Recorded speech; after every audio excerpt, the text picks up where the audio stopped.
My name is Evelyn Carter, and I am 23 years old. I didn't understand why the nurse suddenly leaned close to me. Her voice dropped to a whisper. Take off your necklace before it's too late. My heart started racing.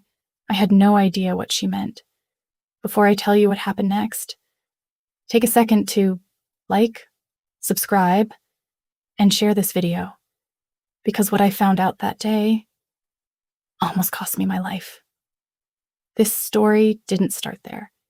It started 3 months earlier. For 3 straight months, I woke up every morning feeling like something inside my body was slowly shutting down. It wasn't new anymore. A sudden wave of nausea would hit me before I even fully opened my eyes. I rushed out of bed, barely making it to the bathroom in time before I started throwing up. My hands trembled as I held onto the edge of the sink, trying to steady myself. Are you okay? Ryan called out from the bedroom. I'm fine, I answered, forcing my voice to sound normal. Just something I ate. But even as I said it, I knew it wasn't true. This wasn't a stomach bug, it wasn't food poisoning, and it definitely wasn't random. I had already been to multiple doctors, blood tests, scans, allergy panels. Everything came back completely normal. Most likely stress, one doctor had told me, barely looking up from his clipboard. Adjustment period after marriage. I nodded at the time, but deep down, I didn't believe it. My name is Evelyn Carter. I got married 6 months ago to a man I believed I would spend the rest of my life with. Ryan seemed perfect, on paper and in person. Successful, confident, attentive, the kind of man people described as too good to be true. And maybe that should have been the first warning, because something changed after the wedding. Not in a way I could clearly explain, just small things, subtle things. The way he looked at me sometimes, not lovingly, observing. The way he asked questions, where I had been, who I had talked to, not casually, carefully. And the strangest part? I had been feeling sick ever since our honeymoon. That morning, I couldn't ignore it anymore. The nausea was worse than usual. I could barely keep water down. So I went to the emergency room. A nurse checked my vitals. She looked around my age, calm, professional. But something about her felt different. She kept glancing at my neck. At your necklace, I realized. That's a beautiful piece, she said softly.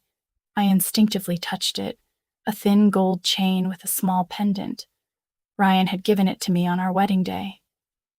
It was a gift from my husband, I said. She didn't respond right away. She just kept looking at it, longer than normal.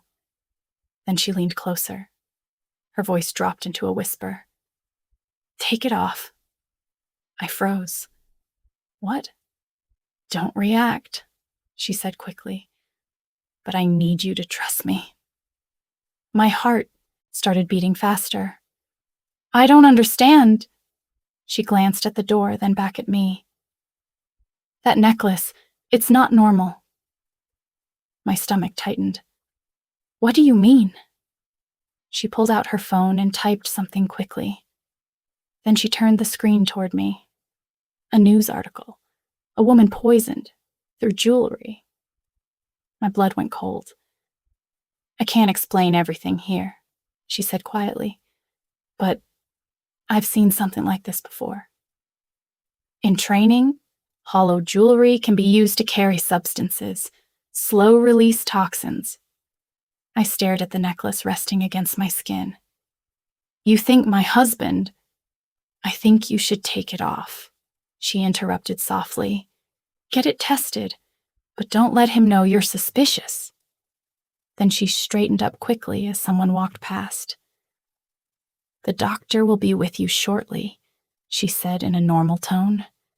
And just before she walked away, be careful, she whispered. I sat there alone, my hands shaking, my mind racing. I reached for the clasp behind my neck, then stopped. If she was right, and Ryan noticed it was gone, what would he do? My thoughts went back to our wedding day. He had insisted I wear it every single day.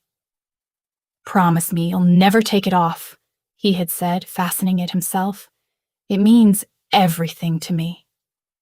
At the time, I thought it was romantic. Now, it made me feel sick for a completely different reason. The doctor came in, ran a few more tests, found nothing. "Possibly anxiety," he said. "I'll prescribe something mild." I nodded, took the prescription, but when I got to my car, I didn't go home.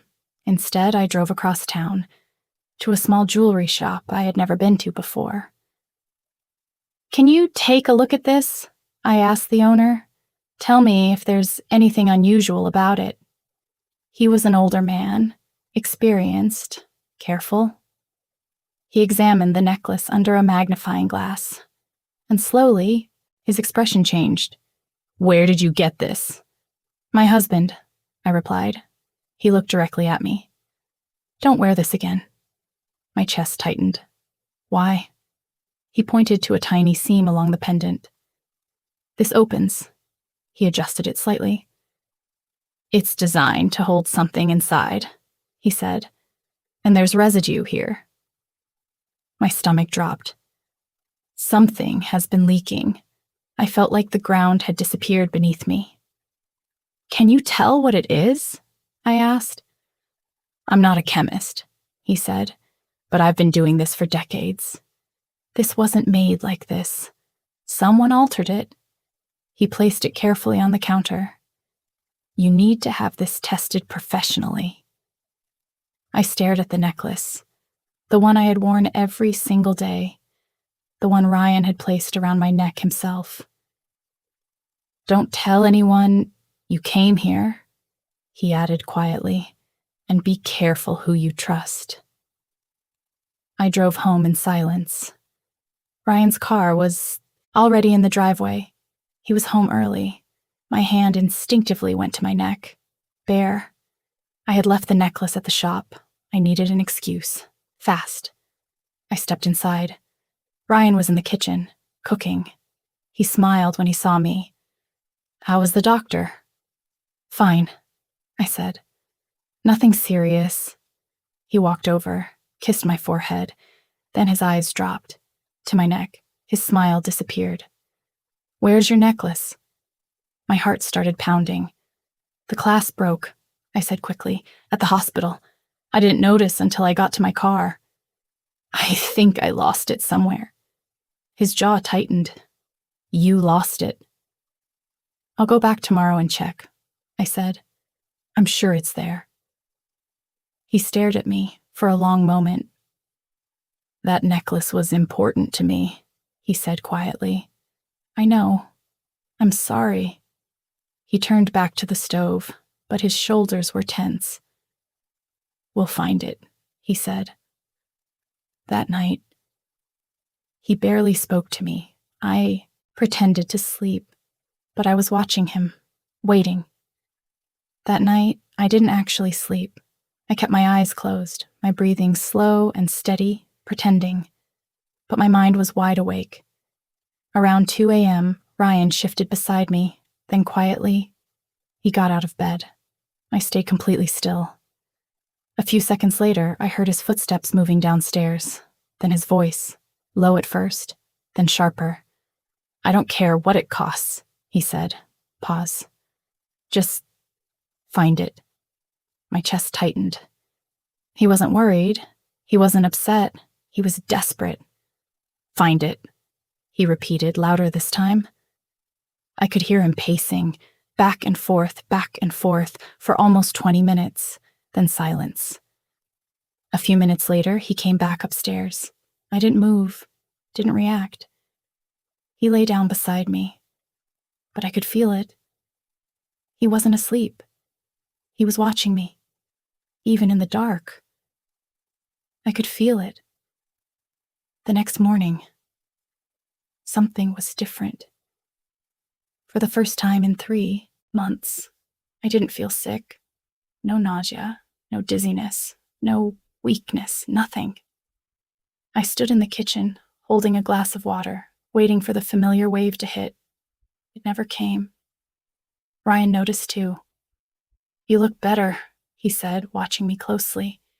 "Yeah, I feel better," I replied. "Maybe whatever it was finally passed." He didn't respond immediately. He just kept looking at me, studying me. "I called the hospital," he said after a moment. My heart skipped. "About your necklace." I forced myself to stay calm. "They haven't found it." "I'll go back later and check," I said. He nodded slowly. "Maybe we should file a report," he added. "It was expensive." My throat tightened. "Yeah, maybe." He finished his coffee, grabbed his keys. "I'll see you tonight," he said. And then he left. I didn't move. I waited until his car disappeared completely. Then I grabbed my phone and called the jewelry shop. "Did you get the results?" I asked. There was a pause. "Yes," the owner said. My hands started shaking. "What is it?" "It's arsenic." Everything inside me went cold. "Slow-release powder," he continued, "hidden inside the pendant, designed to leak gradually." I couldn't speak. "I'm calling the police," he said. "No," I said quickly. "He's still out there. If he finds out—" "Then you need to get somewhere safe," he interrupted. "Right now." I hung up. My hands wouldn't stop shaking. Arsenic, poison, Ryan. I turned slowly and looked around the house. Everything suddenly felt different. The walls, the furniture, the air, none of it felt safe anymore. I needed proof, not just suspicion, not just fear. Proof. I started searching. I didn't even know what I was looking for. But something told me I would know it when I found it. I found it in his office, a room I had barely ever entered. There was a drawer, locked. I had never questioned it before. He had always said it was work-related. I grabbed a letter opener from the desk and forced it open. Inside, files, stacks of papers, medical records, but not mine. Someone else's. Name: Sophia Lane Hospital reports. Toxicology results. A death certificate. Cause of death: acute poisoning. My breathing stopped. At the bottom of the file, a marriage certificate. Ryan had been married before. My hands trembled as I flipped through the pages. She died 3 months after their wedding. 3 months, the same exact timeline as my sickness. My stomach twisted violently. This wasn't coincidence. This wasn't paranoia. This was real. I heard a car door slam outside. My entire body froze. Ryan, he was home in the middle of the day. I shoved everything back into the drawer, tried to close it. It wouldn't lock properly. His footsteps approached. "Ava?" Your new name continues, naturally. "I'm in here," I called, forcing my voice steady. He appeared in the doorway. His expression was calm, too calm. "What are you doing in my office?" "Looking for stamps," I said. "I need to mail something." His eyes shifted to the desk, the drawer, slightly open. "Did you find them?" he asked. "No. I'll check the kitchen." I walked past him. My legs felt weak. He didn't stop me. He didn't follow. He stayed there, behind me. I heard it, the drawer closing, then locking. I walked straight into the kitchen, grabbed my purse, my phone. I needed to leave. Now. But before I could reach the door— "Where are you going?" he asked. I froze. "Grocery store," I said quickly. "We're out of milk." "I'll come with you." "You don't have to." "I want to." There was something in his voice, something hard, something final. We drove in silence. He kept glancing at me, watching, measuring. At the store, I excused myself. I need the bathroom. I locked myself inside, pulled out my phone, called the jeweler again. The results are confirmed, he said. It's arsenic. My hand shook violently. I'm calling the police, he said again. No, not yet, I whispered. He's with me. Then get somewhere safe immediately. I hung up, took a deep breath, tried to steady myself. When I opened the door, Ryan was standing right outside. You okay? He asked. You were in there a while. Still not feeling great, I said. He placed his hand on my back, guiding me toward the exit. Let's go home, he said. You need to rest. We got back into the car, but he didn't drive toward home. We got back into the car.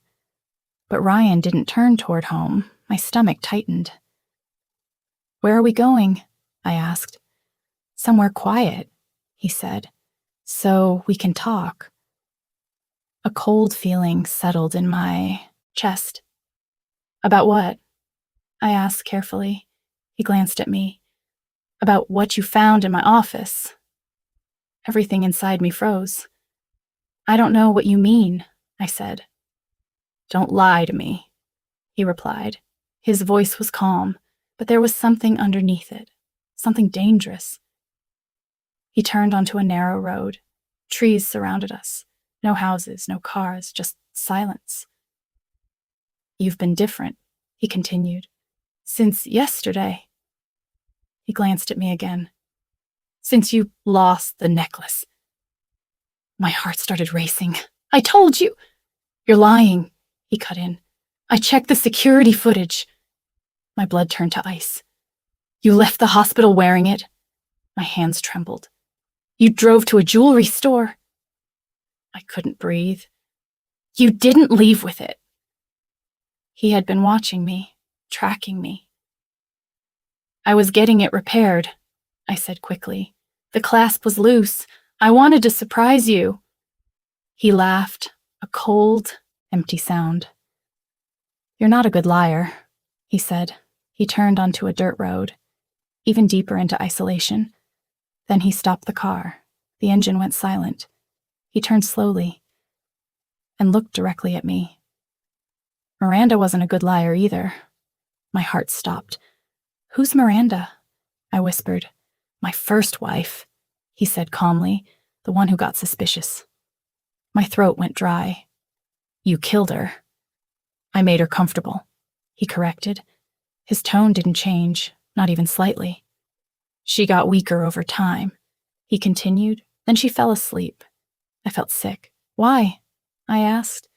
He leaned back slightly. Life insurance, he said. $2 million. My hands started shaking. It paid for everything, he continued. This house, this life. I stared at him. You're insane. I'm practical, he replied. Then he looked at me. And your policy is even better. My heart stopped. 3 million, he said. 6 more months. 6 months. Our first anniversary. You were going to kill me, I whispered.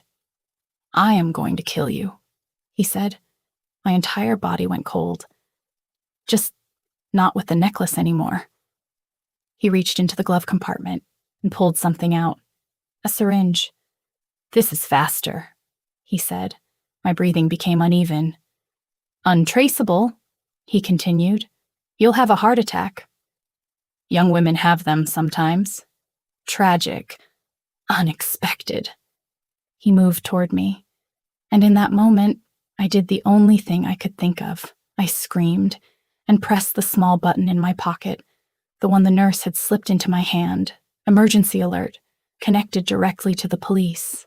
Ryan froze. What did you do? He snapped. In the distance, sirens. Faint at first, but getting closer. His expression changed. You called them. His grip tightened on the syringe. They won't get here in time. He lunged toward me. I kicked forward as hard as I could. My foot hit his wrist. The syringe flew into the back seat. He grabbed my throat. My vision blurred instantly. I clawed at his hands, trying to breathe. Everything started fading. Then, flashing lights. Red, blue. Police! "Step out of the vehicle!" His grip loosened. Just for a second, I shoved him back and slammed my hand on the horn, holding it down. Car doors opened, footsteps running. "Hands where I can see them!" Ryan leaned back slowly, and just like that, he was calm again. "Officer," he said smoothly, "thank God you're here." My chest burned. I couldn't speak. "My wife is having a mental breakdown," he continued. "She's been paranoid, delusional." An officer opened my door. "Ma'am, are you okay?" I pointed to the back seat, the syringe. Another officer saw it, saw the marks on my neck. "Sir, step out of the vehicle." They pulled him out, handcuffed him. He kept talking. "This is a misunderstanding. We got a call about arsenic poisoning," one officer said, "from a jeweler." Ryan's face changed. "Check his office," I whispered. My voice barely came out. "Desk drawer. Files. His first wife. He killed her too." They searched everything. The car, his phone, messages, tracking apps, everything. They took him away. An ambulance arrived. They checked my vitals, my throat, and then I saw her, the nurse. "You're safe," she said softly. "How did you know?" I asked. Her eyes filled slightly. "My sister died the same way," she said, 3 years ago. Her husband was never caught. When I saw your necklace, your symptoms, I just knew. She saved my life. The police searched the house and found everything, the files, the policies, and a journal, every dose, every date, everything documented. He had done this before, and he planned to do it again. The trial lasted 6 months. His lawyer tried everything, said I was unstable, said it wasn't proven. But the evidence spoke. The arsenic, the syringe, the journal, they exhumed his first wife. Same poison, same pattern. The jury only needed 3 hours. Guilty. 2 counts of attempted murder, 1 count of first-degree murder. Life in prison, no parole. I sat there and watched them take him away. He looked at me once. No regret, no emotion, just cold calculation, like I was a plan that failed. That night, I went home to an empty apartment. I had already sold the house. I couldn't stay there. Everything was gone, donated, burned, erased. I started over, therapy, a new job, a new city, 3 locks on my door. The nurse became someone I trust. We talk sometimes about survival, about warning signs, about the ones who didn't make it. His first wife didn't. But because of what he left behind, she got justice. Sometimes I visit her grave, I leave flowers, and I say, thank you. Because without her, I wouldn't be here. It's been a year now. I'm stronger, more careful. I don't trust easily. Maybe I never will again, but I'm alive. And some mornings, that's enough. Sometimes I still touch my neck, where the necklace used to sit, where poison slowly entered my body every single day. The marks are gone, but I'll never forget how close I came to becoming just another name in a file, another woman who got sick and never got better. I survived, and that's everything. Tell me honestly, at what moment would you have realized something was wrong? Comment below. I read every single one, and if you want more real, intense stories like this, make sure you subscribe.